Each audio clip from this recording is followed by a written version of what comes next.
ಶಿವರಾಮೇಗೌಡ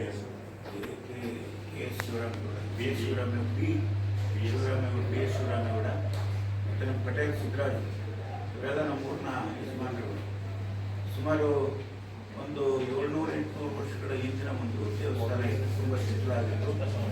ಅದನ್ನು ಪುನರ್ Krishnaswamy, B S Shivaramegowda, Patel Siddaraju, Someshwara ದೇವಸ್ಥಾನ ಒಂದು, ಅದು ಎಲ್ಲರಿಗೂ ಸೇರಿದಂಥ ಒಂದು ದೇವಸ್ಥಾನ. ಸುಮಾರು 600-700 ವರ್ಷದ ಚೋಳರ ಕಾಲದ ದೇವಸ್ಥಾನ ಅಂತ ಹೇಳ್ತಿತ್ತು. ಅದನ್ನು ಸಂಪೂರ್ಣವಾಗಿ ಕುಸಿತಿತ್ತು. ಅದನ್ನು ಸಂಪೂರ್ಣವಾಗಿ ತೆರವುಗೊಳಿಸಿ ಸುಮಾರು 1 ಕೋಟಿ ಮಿಗಿಲಾಗಿ ಸುಮಾರು 1 ಕೋಟಿ 1,50,00,000 ಆಗಿತ್ತು. ಸಣ್ಣ ಗ್ರಾಮ ಅದು, 100-120 ಮನೆಗಳಿರುವಂಥ ಒಂದು ಗ್ರಾಮ.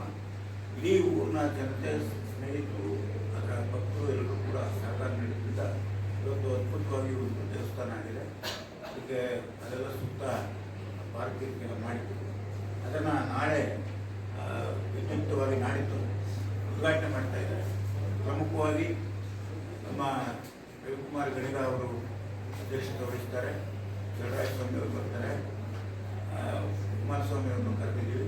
ಇನ್ನು ಉಳಿದಂತೆ ಎಲ್ಲ CS ನಿರ್ಮಲಾನಂದ ಸ್ವಾಮೀಜಿ ಅವರು, ದಿವ್ಯ ಸ್ವಾಮೀಜಿ, ಪುರುಷೋತ್ತಮಾನಂದ ಸ್ವಾಮೀಜಿ ಅವರು ಬರ್ತಾರೆ. ನಾಳೆ ಬುಧವಾರ 12 ಗಂಟೆಗೆ ಉದ್ಘಾಟನೆ ಆಗುತ್ತೆ. ನಮ್ಮ ಸಾಕಷ್ಟು ಜನ ನಮಗೆ ದಾನಿಗಳು ಸಹಾಯ ಮಾಡಿದ್ದಾರೆ. ಅವರೆಲ್ಲರ ಹೆಸರು ನಾವು ಇಲ್ಲಿ ಹೇಳಲಿಕ್ಕೆ ಆಗೋದಿಲ್ಲ ಅಂತ ಇದ್ದೀವಿ. ಇಷ್ಟು ಜನ ಪ್ರಮುಖವಾಗಿ ಬರ್ತಾರೆ ಎನ್ನುವಂಥದ್ದು. ಶ್ರೀನಿವಾಸ್ ಅವರು ಕೊನೆಯ ದಿನಗಳಲ್ಲಿ, MLA ಆಗಿದ್ದ ಕೊನೆಯ ದಿನದಲ್ಲಿ ಚುನಾವಣೆ ಇನ್ನೇನು ಸತ್ರ ಬರುವಾಗ ಅವ್ರನ್ನ ರಿಕ್ವೆಸ್ಟ್ ಮಾಡಿಕೊಂಡಾಗ ಅವರು ಬಂದು ಅದಕ್ಕೊಂದು ರೀತಿಯ ಶಂಕುಸ್ಥಾಪನೆಯನ್ನು ಮಾಡಿದವರೇ. ಅವರು ಶಂಕುಸ್ಥಾಪನೆ ಮಾಡಿ ಸುಮಾರು 15 ಲಕ್ಷ ರೂಪಾಯಿಗಳನ್ನು ಅಲ್ಲಿ ಪ್ರಾರಂಭವಾದದ್ದು ಎಲ್ಲರ ಸಹಕಾರದಿಂದ ಮುಕ್ತಾಯ ಆಗಿದೆ. ಅವತ್ತು ನಮ್ಮ ಊರಿನ ಹೆಣ್ಣುಮಕ್ಕಳು, ವಿಶೇಷವಾಗಿ ಎಲ್ಲ ಹೆಣ್ಣುಮಕ್ಕಳು ಕೂಡ ಹಣ ಕೊಟ್ಟಿದ್ದಾರೆ. ಮತ್ತು ನಮ್ಮ ಸುತ್ತಮುತ್ತಲಿನ ಊರಿನವರು ಕೂಡ ಹಣ ಕೊಟ್ಟಿದ್ದಾರೆ. ಆಮೇಲೆ ನಮ್ಮ MLAಗಳು ಕೂಡ, ಈಗಿನ MLAಗಳು ಕೂಡ ಅನುದಾನವನ್ನು ಅವರು ಕೊಟ್ಟು ಅದನ್ನು ಮುಕ್ತಾಯ ಮಾಡಿದ್ದಾರೆ. ಕಾರ್ಕಳದ ಒಬ್ಬ ಶಿಲ್ಪಿ, ಏನೋ ಎಲ್ಲ ಕಡೆನೂ ಅವರೇ ಮಾಡ್ತಾ ಇದ್ದಾರೆ, ಉಮಾಶಂಕರ್ ಅನ್ನುವಂಥ ಶಿಲ್ಪಿ ಅದನ್ನು ಮಾಡಿದ್ದಾರೆ. ಪೂರ್ಣ ಕಲ್ಲು ಕಟ್ಟಡ ಅದು. ಅದು ಒಂದು ಸುಂದರವಾಗಿ ಮೂಡಿ ಬಂದಿದೆ.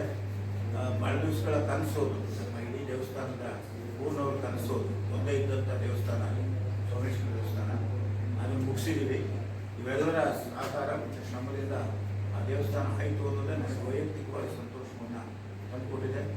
ಪಟೇಲ್ ಸಿದ್ದರಾಜು, ಶಿವರಾಮ್, ಕೃಷ್ಣಸ್ವಾಮಿ ಇವರೆಲ್ಲರೂ ಬಹಳ ಒತ್ತಾಸೆಯಿಂದ ಪೂರ್ಣ ಜನ ಎಲ್ಲ ಸೇರಿ ಮಾಡಿದ್ದಾರೆ.